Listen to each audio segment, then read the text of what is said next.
In the world of publishing, often we've seen, well, then in the 1960s, 70s, we saw a change occurring. People saw audiences not reading, not responding to many messages. It was in advertising, it was in many types of presentation. And one of the early things that I noticed was that a greater portion of the decisions that are made, the influential decisions in our society, was made by women. And yet almost all the languaging that was out there was neglecting women and girls and their perspectives. And so my perspective was to change the language, to alter the images so that it included people that had been left out. A simple thing to do.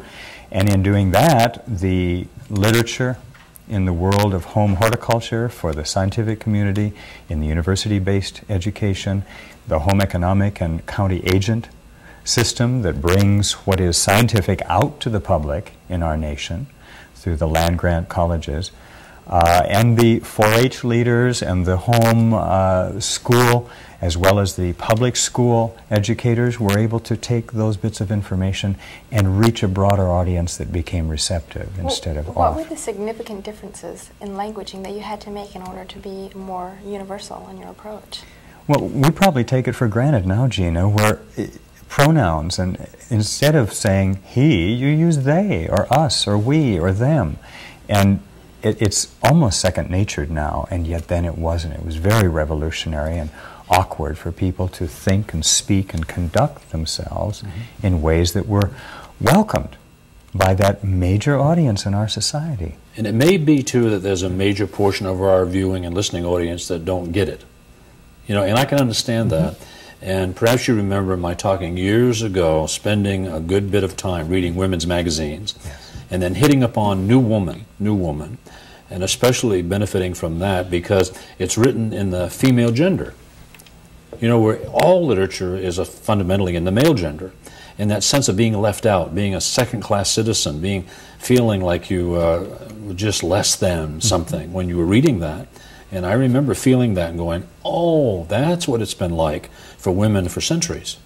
You know, and after a while you might take it for granted, but when there's an alternative for you, you can really feel the empowerment, the acceleration, the being included. And so that's what you were doing. And what kind of effect did you have? What was on the scuba diving industry? It was a remarkable experience. I was working in the business world and teaching photography, selling photographic equipment and whatnot. And the owner of a series, 10 different scuba diving retail outlets, was standing in the corner one day, just looking. And he came over afterwards and he said, "I'd like to offer you a job," he said. It was very interesting because I had seen him there a couple other days before as well, just circulating through the room. And it turned out that he was an acquaintance, a dear acquaintance, with one of my former professorial colleagues who had told him to come watch me somewhere. And so there was a setup going on apparently in the background. What he had was a big challenge. His customer base was vanishing, and he needed to know why and then some kind of remedy for this change. To do that, I started examining what it was that they were teaching, to whom they were selling, and how they were presenting it to both the students and the customers, because it was the purchase of the equipment that allowed them to keep the retail business functioning. And their educational and tours were part of helping people become comfortable with the sophisticated toys they bought. And in doing that, I noticed immediately that all of the literature, all of the images, all the catalog photographs were of men, and they spoke of men, and the reward system was typically honoring the same athletic and military or ex-military form of honoring and awarding and applauding people. And I thought, we need to kind of look at this. I didn't think it was a prejudice based upon previous experience in the academic world. And sure enough, changed the wording, changed the images so it included, not excluded, but included people and perceptions and images, and then taught the teachers to speak, to think, to conduct themselves in ways that welcomed women and young people as well as elder people into this experience. We went from a 1% women involved in the training program and purchasing equipment, going on journeys and tours, to 45% women within 1 year. Remarkable change. And then the literature of the industry was forced to change. Not because they were kicking and screaming all the way resistant, awkward at first with why it would make a difference. And this is shedding some of my old manner, my old behavior, my dreams of what scuba diving used to be. So this affected their business adversely. And then the change brought them into a whole new audience that stayed together. And as a group, it wasn't just men finally becoming in some close relationship with a woman that had them leave off the scuba diving experience. They went together and enjoyed this sport, relaxed, not particularly challenged at all, much more likely to involve their children or other family members that were young or older than was before. So you increased the available market tremendously. Exactly. And that's maintained itself too, I believe. It has. And there's no question that they... You can't find any publication now of scuba diving, recreational scuba diving, that doesn't include women on a major basis. Right, strong emphasis. Images as wording. Yeah. That's great. That's fascinating. Do you remember, I don't think I've ever really asked you this, and I may be, overturing something here, but that has to be okay. Do you remember what it was that you heard or saw or whatever at the ASTD meeting that provoked you, stimulated you to call? Clearly. Do you remember? Absolutely, clear as can be. You had described, and me being a non-typist, you had described how people had set themselves up to accept profound mediocrity, when in fact we could move beyond that. And that's always been an important piece to my life's purpose, and enhanced by your description of what life's purposes are all about. When you described that a simple engineer could design a typewriter so that it would in fact slow the typists, so that the keys wouldn't jam in the old Roos typewriter world, then later, when those keys did no longer exist with an actual hammer, they didn't need to be slowed. The typist didn't need to be slowed. And later on, Dvorak, the engineer that you described, found the old research of QWERTY and then brought forward the idea we don't need to honor this old mediocre way of typing, slowing the typist at all. We have the IBM Selectric Ball that can hammer out lots of words per minute, a whole lot more than I can type. Yeah. And in that, we saw a chance as a society to move forward in great leaps by greater productivity. Can you imagine all the stenographers, all the administrative assistants in our society that could double their productivity in communicating just within 2 weeks?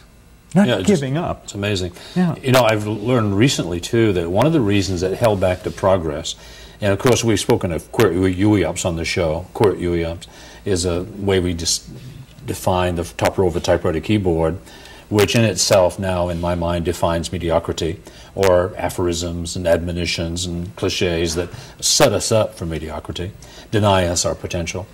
But that one of the reasons that Dvorak never caught on, that in the 1940s, employment was difficult, and the unions were the ones who really fought against that shift, because they were putting out the Dvorak keyboard could make it possible that one secretary could do the work of two. So you can see how that would have affected employment, and so they really labored, lobbied against it, and kind of had their way, which was fairly easy because most people don't like to unlearn what they already do competently. Once the subconscious takes over and does something reasonably well, it doesn't want to surrender that. And so to unlearn sometimes is more challenging than initially learning. And that's where that thing hung up. But it's no excuse. It's no excuse for not venturing in and stimulating ourselves to break through and make those adjustments that allow us to be excellent. And it's pretty common for us not to. Every day I run into incuriosity, people who don't want to even think about shifting that mind in order to be better. and somehow have defined in their own mind that that's not even possible. And that's tragic, because we know that's not true. Well, an interesting observation with this example is that you notice when typewriters were first invented, and even in the 1940s, the people who used the equipment were, it was strictly a very small segment of society, very limited use. Now we look at our culture today, everyone from the IBM president down to your 5-year-old who's just starting kindergarten is learning to type, and they're using a mediocre keyboard and a mediocre method. So those decisions that were motivated for immediate gratification and the best interests of the moment, instead of choosing what's best for progression, are becoming a much larger handicap than they ever could have imagined.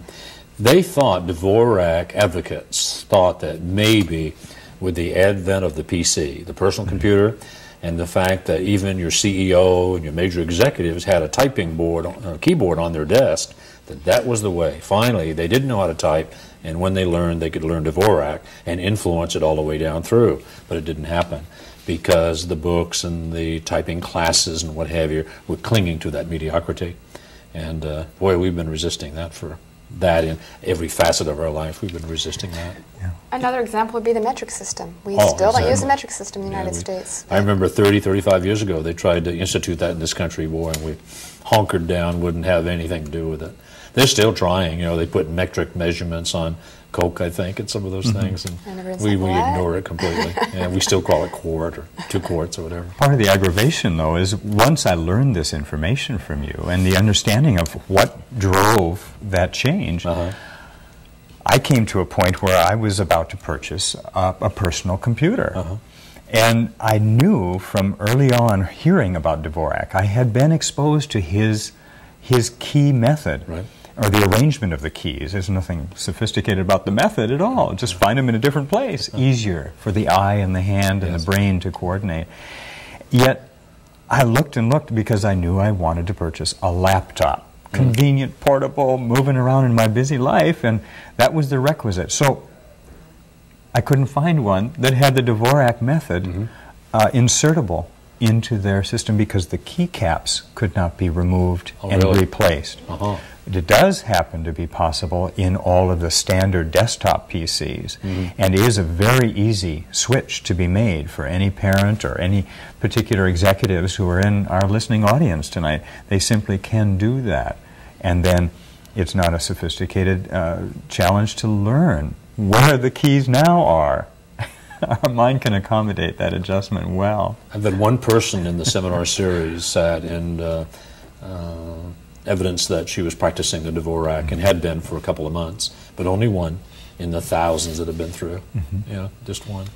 Now let's go on with this idea of, once you came and you saw that there was a difference, then we established, we created an opportunity for you, and you went door to door, home to home.